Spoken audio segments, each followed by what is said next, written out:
हाय friends, नमस्ते। Welcome back to nice and tasty. एथर क्षीर छिंडी गले न फोपाड़ी मात्र 20 टंकार आमे बनई पारिबा घरे समस्त नुआ रेसिपी। ताहले चलंतु देखि नबा केमिति बनैबा और टिके नुआ प्रोसेस रे बनैबा। एठी देखंतु मु क्षीर बसैछि। ताहले क्षीर फुटिला बेले से छिंडी गलानी। क्षीर रु छेना बा पनीर को भल भाबे अलगा करिबा पई मु सेथिरे आउ किछि पानी दे नउछि, जहा द्वारा छेना एवं पानी पूरा सेपरेट हो जिवो एवं ताको हाई फ्लेम रे आउ थरे गोटे बॉयल आसीबा पई देबी। एठी देखंतु पानी और छेना बा पनीर केते भल भाबे अलगा हो जाउछि।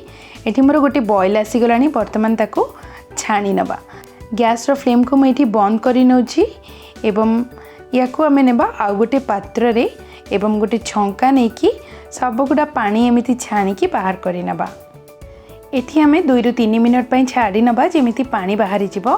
तापरे सेथिरे एमती गोटे ग्लास ठंडा पानी दे दबा एवं ताको भल भाबे धोई नबा, जहा द्वारा सेथिरे जदि किछि खराब स्मेल थिबो ताले से पळेबो। एठी देखंतु पनीर को म बाहर करि नेछि गोटे गिन्ना को बा बाउल को। वर्तमान म ताको एमती प्रेस करिकि देखौछि केते नरम हे कि बनि कि रेडी अछि। एही छेना बा पनीर को आमे साइड रे रखिबा। सेथिरु बाहरी थिबा जो पानी अछि से भी बहुत लाभदायक। आपण बेले बेले रुटी परोटा बनेला बेले गुंदी पारिबे। ताको मैं साइड रे रखुछि। नेक्स्ट बसे नेली कढ़ई। कढ़ई रे पकेबा 2 बड़ चम्मच सोरिष तेल। सोरिष तेल हल्का एमती गरम ही आसिले सेथिरे 2 बड़ चम्मच बेसन पके नबा एवं बेसन को एमती 2 ରୁ 3 मिनट जाए स्लो फ्लेम रे एटी भाजीबा। जेहेतु हमें 2 चम्मच तेल देइथिले एवं बेसन भी 2 चम्मच देइछंती, एमिति बनिकी रेडी हेलानी। जदि एथिरे आपणकर बेसन सुखी जाए ताहले आपण टिके पानी पके पारिबे। एठी भाजी हेला मझिरे मु पके नेछि आधा छोट चम्मच लंका गुंड एवं किछि गरम मसाला पाउडर, किछि हळदी गुंड, सेही सब को भी पके के भाजी नबा। टोटली हमें 2 ରୁ 3 मिनट एरी भाजीबा जेमिति बहुत बढ़िया बास्ना आसी जिवो। बेसन भाजी हेले गोटे बहुत बढ़िया स्मेल आसीबो।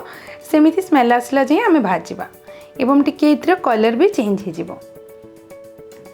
3 मिनट पर एठी टिके कलर भी चेंज हो जाइछि। वर्तमान आमे गैस को बंद करि नबा एवं ए भाजी की रखिथिबा बेसन और ऑयल रो लिक्विड को आमे गोटे छोट गिन्ना को बाहर करि नबा। आपण चाहिले आउ गोटे कढ़ई रे भी कुकिंग करि परिबे। मु जेहेतु ए कढ़ई रे ही बनेबी मु गोटे गिन्ना को बाहर करि नउछि। भल भाबे पोछि कि सब गुडा एठी बाहर करनबा। बाहर करी नेला परे आमको आवश्यक 1 बड़ चम्मच कस्तूरी मेथी। देखंतु एठी कस्तूरी मेथी मु नै जाइछि। हाथ रे याको भल भाबे मंथी कि टिके पाउडर बनै नबा जेति कि आपण पारिबे। तापरे सेही बेसन रे पकै नबा एवं स्पून सहायता रे भल भाबे मिसै नबा। एठी कस्तूरी मेथी तेल एवं बेसन बुड़ी की रही कि बहुत बढ़िया फ्लेवर आसीबो। एही सब को साइड रे रखिबा। सेम कढ़ई रे आउ 2 चम्मच सोरिष तेल पकै नेली।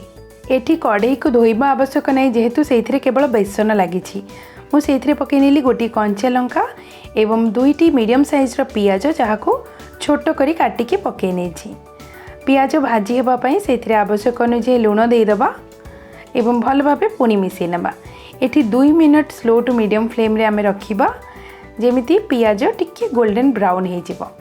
पियाज एठी देखंतु एमती हल्का ब्राउन कलर हे गलानी, टिके सिझी गलानी। वर्तमान सेथिरे आमे 2टी मीडियम साइज रो टमाटो को छोट करी काटी के पके नबा।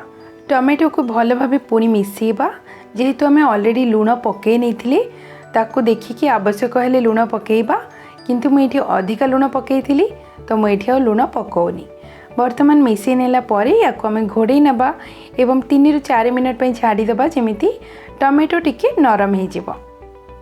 एठी देखंतु 4 मिनट परे मु कवर बाहर करि नेछि। टमाटो बहुत बढ़िया से नरम हे जाइछि एवं सेथिरे पकेबा 1/4 टीस्पून हळदी गुंड, हाफ टीस्पून लंका गुंड एवं हाफ टीस्पून जे कोनोसी मसाला पाउडर। ए सब पके कि भल भाबे मिसै नबा।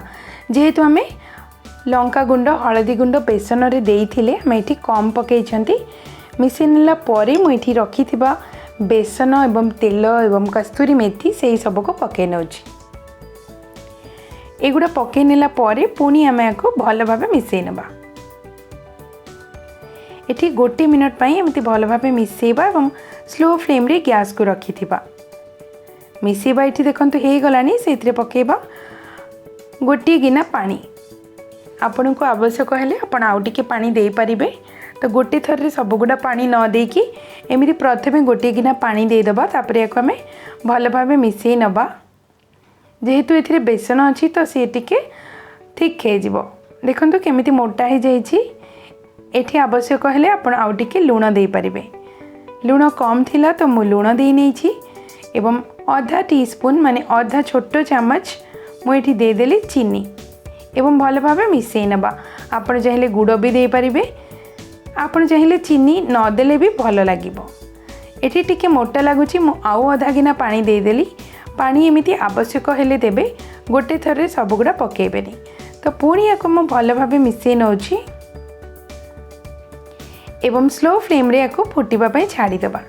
से मझिरे रखिथिबा छेना बा पनीर को हाथ रे एमती मंथिकी सबगुड़ा एमती पाउडर बनई नबा। देखंतु एई टाइप रो से मझिरे ए मसला हमर कसी हो जाइए 2 मिनट पर फुटी जाइए। से बर्तमान पकई नबा गुंड करके रखिथिबा छेना बा पनीर। एमिति बनैबे बहुत स्वादिया लागिबो। एक्जाक्टली आपण जेमती होटल रे खाइबा को पाहंती से टाइप रो लागिबो। मात्र गोटे पैकेट क्षीर रू आपण घरे समस्त को ये रेसिपी सर्व करि पारिबे। पनीर भल भाव मिसई नहीं या मु कवर कर नौची मात्र 2 ରୁ 3 मिनट पाई लो फ्लेम रे।